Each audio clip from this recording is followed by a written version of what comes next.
Finally Samsung Galaxy M51 আমাদের স্টুডিওতে। আমার মনে হয় 2020-এ এই ফোনটার জন্য যত রিকোয়েস্ট আপনারা করেছেন, স্যামসাংয়ের আর কোনো ফোনের জন্য এত রিকোয়েস্ট আমি পাইনি, মানে রিভিউর জন্য আর কি। তো আমাদের দেশে আসতে একটু লেট হয়ে গেল, যে কারণে রিভিউ নিয়ে আসতে আমার একটু লেট হলো। গত এক সপ্তাহ ধরে মোটামুটি এটাকে আমি অবশ্যই ভালোভাবে ব্যবহার করার চেষ্টা করেছি। আজকের ফুল রিভিউতে এর সম্বন্ধে আমার ব্যক্তিগত এক্সপিরিয়েন্স অবশ্যই জানাবো কেমন কী হবে। আর আমার মনে হলো এম সিরিজের তরফ থেকে স্যামসাংয়ের একটা বেস্ট প্যাকেজ বলা যেতে পারে। তো চলুন শুরু করা যাক। পুরো ভিডিও নিয়ে আমি স্যাম থাকবো আপনাদের সাথে। আপনারা দেখছেন SamZone। আজকের এই ভিডিওটি ভালো লাগলে অবশ্যই একটু লাইক করে দেবেন, আর যারা নতুন রয়েছেন চ্যানেলটি সাবস্ক্রাইব করে পরিবারের একজন অবশ্যই হয়ে যাবেন।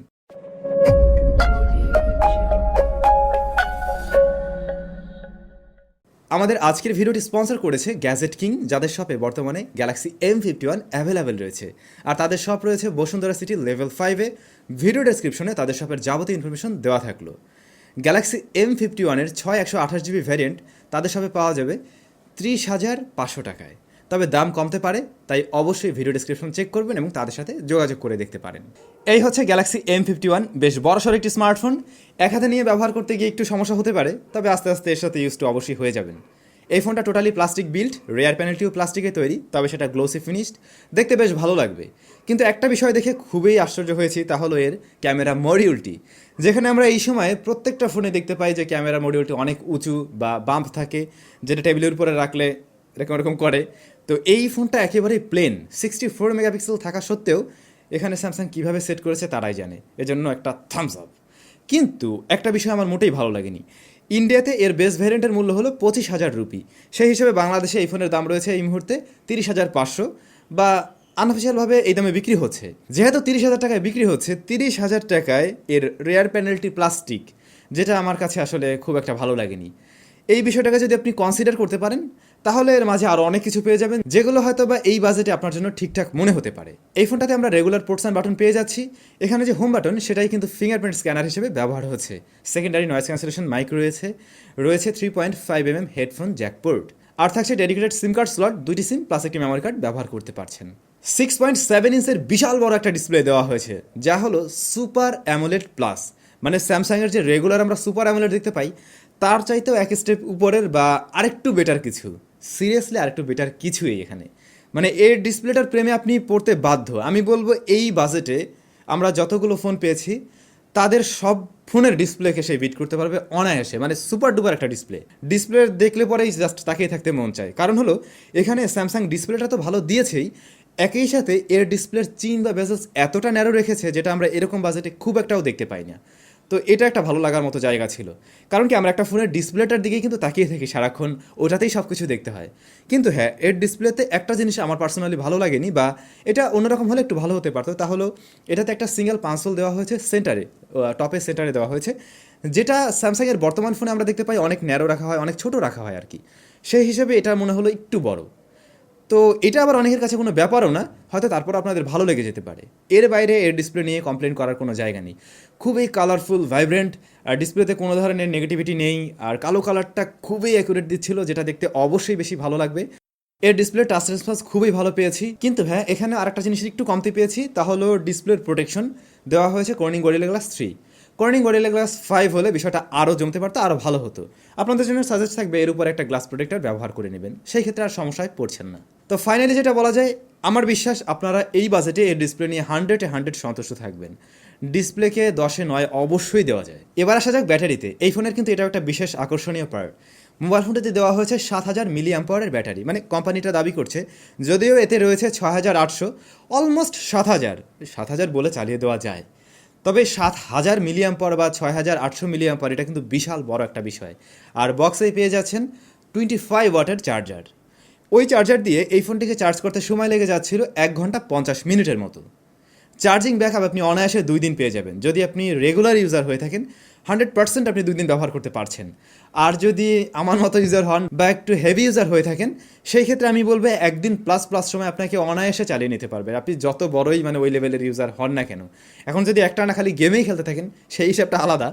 তবে যদি হেভি ইউজার হয়ে থাকেন, তাহলে অবশ্যই 1 দিন প্লাস ব্যবহার করতে পারছেন। ব্যাটারি অনেক বড় দেওয়া সত্ত্বেও ফোনটা যে অনেক মোটা এমনটাও নয়। আর একটা ভালো বিষয়, আপনি কিন্তু রিভার্স চার্জিং সিস্টেম পেয়ে যাচ্ছেন, পাওয়ার ব্যাংক হিসেবে ব্যবহার করতে পারবেন, অন্য ফোনকেও চার্জ করতে পারছেন।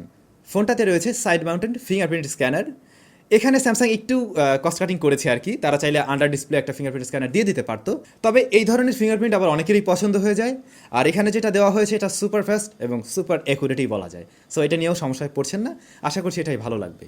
পারফরমেন্স, এই স্মার্টফোনটি পাওয়া যাবে দুইটি ভ্যারিয়েন্টে, 6128, 8128। আমাদের কাছে যেটা রয়েছে এটা 6 GB র্যাম, 128 GB রোম।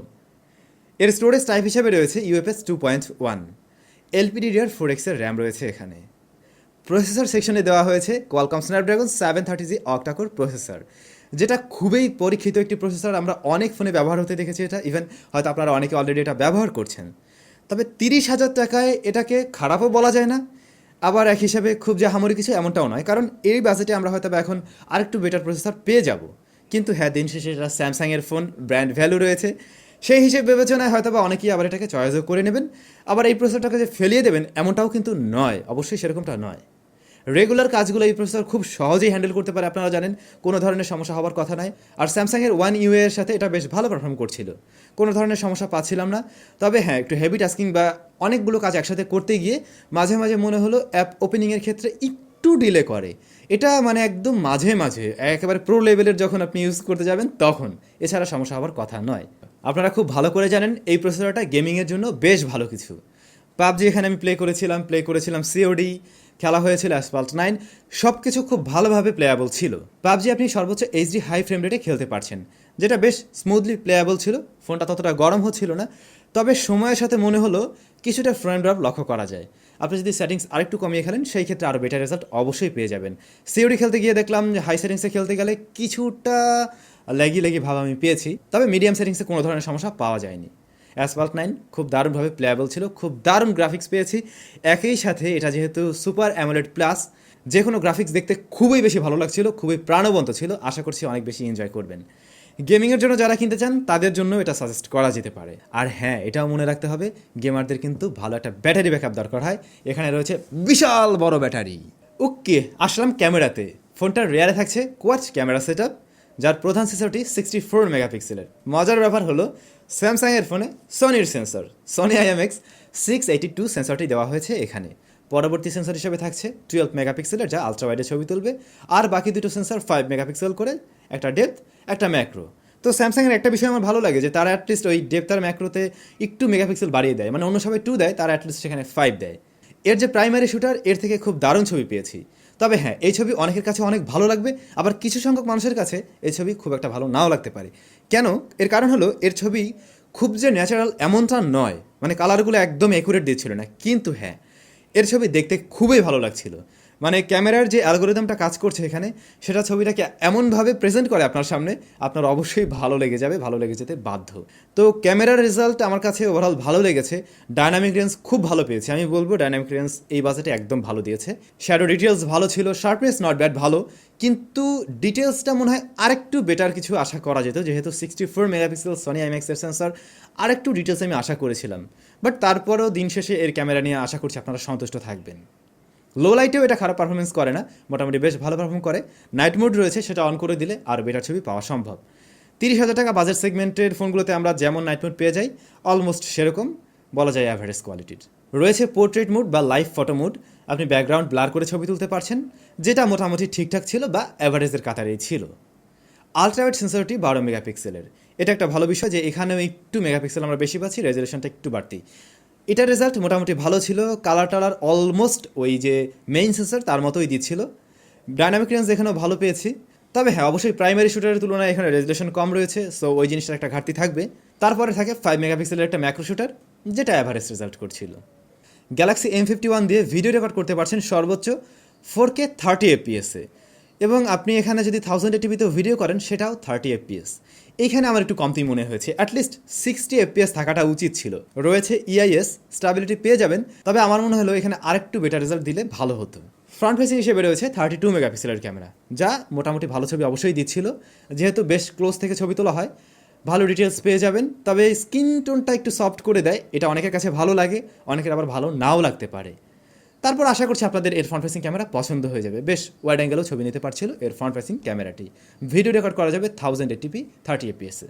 ফোনটার একটা বিষয় বেশ ভালো লেগেছে, যারা কিনা ইয়ারফোন বা হেডফোন দিয়ে গান শুনতে চান তাদের জন্য এটা অবশ্যই ভালো লাগবে। এর ইয়ারফোন বা হেডফোন সাউন্ড কোয়ালিটি সত্যিই বেশ দারুণ ছিল। কল কোয়ালিটির ক্ষেত্রে এর যে এয়ারপিস সেটার সাউন্ড ভালো পেয়েছি, নেটওয়ার্ক জনিত তেমন কোনো সমস্যা পাইনি।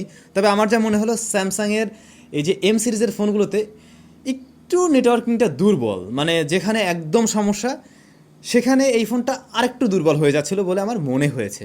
তবে সেটা নিয়ে খুব একটা সমস্যায় পড়বেন এমনটা হয়তো নয়। এর যে লাউড স্পিকারটি বা মেইন স্পিকারটি তার সাউন্ড কোয়ালিটি অ্যাভারেজ বা অলমোস্ট সেরকম, তবে এখান থেকে আমি আরেকটু বেটার রেজাল্ট আশা করেছিলাম। তো ভাই লোক, এবারে স্মার্টফোনে কোন কোন জিনিসের কমতি রয়েছে, ঘাটতি কী কী রয়েছে সেগুলো জানবো। আপনারা জানেন কোনো ফোনেই একদম 100 হয় না, কিছু জিনিসের অবশ্যই ঘাটতি রয়েছে আর যেগুলো আমরা সবসময় বলে থাকি। সবচেয়ে প্রথমে যে জিনিসটা মনে হলো এর বিল্ড কোয়ালিটি। অবশ্যই এটা প্লাস্টিক বিল্ড না হয়ে গ্লাস বডির হলে খুব দারুণ কিছু হতে পারতো। তারপরে এই ফোনের যে ব্যাটারিটা সেটা বেশ ভালো, বড় সড়ো ব্যাটারি, অনেক সময় চার্জ থাকবে, কিন্তু চার্জারটি মনে হয় আরেকটু বড় হলে আরেকটু দ্রুত সময় চার্জ করা যেত। এরপরে এই ফোনের যে স্পিকার মানে মেইন স্পিকার, এটার সাউন্ড কোয়ালিটি খারাপ নয়, তবে 30,000 টাকা বা একটু প্লাস প্লাস হয়ে গেলে তখন আমরা আর একটু বেটার কিছু আশা করি। এর বাইরে এই স্মার্টফোনে যা রয়েছে সেটা নিয়ে কমপ্লেন করা যাচ্ছে না, কারণ হলো এটা স্যামসাংয়ের ফোন, সে একটা ব্র্যান্ড ভ্যালু পায়, ওরকম একটা বিষয় থাকে। এখন যাদের বাজেট কিনা 30,000-এর আশেপাশে রয়েছে এবং আপনি একটা ভালো ব্র্যান্ডের স্মার্টফোন ব্যবহার করতে চান, যেটা থেকে খুব ভালো রকমের চার্জিং ব্যাকআপ পাবেন, ভালো একটা ডিসপ্লে থাকতে হবে ভালো ক্যামেরা, তাদের জন্য এই ফোনটা অনায়াসে সাজেস্ট করা যায়। আমার মনে হয় তারা এটাকে চাইলে নিয়ে নিতে পারেন। আর অবশ্যই একটা ব্যাক কভার ব্যবহার করবেন, না হলে অবশ্যই স্ক্র্যাচ বসে যাবে। কারণ হলো আমি এই যে কয়েকদিন ব্যবহার করেছি ব্যাক কভার ছাড়া, অলরেডি কয়েকটা স্ক্র্যাচ আমি পড়িয়েছি। তো আশা করছি এখন কারা কিনবেন না সেটা খুব সহজেই বুঝে ফেলেছেন। ভালো লাগলে নিয়ে নিতে পারেন। ভিডিও ডেসক্রিপশনে গ্যাজেট কিংয়ের যাবতীয় ইনফরমেশন দেওয়া থাকলো। তাদের কাছে কিন্তু বর্তমানে স্যামসাং গ্যালাক্সি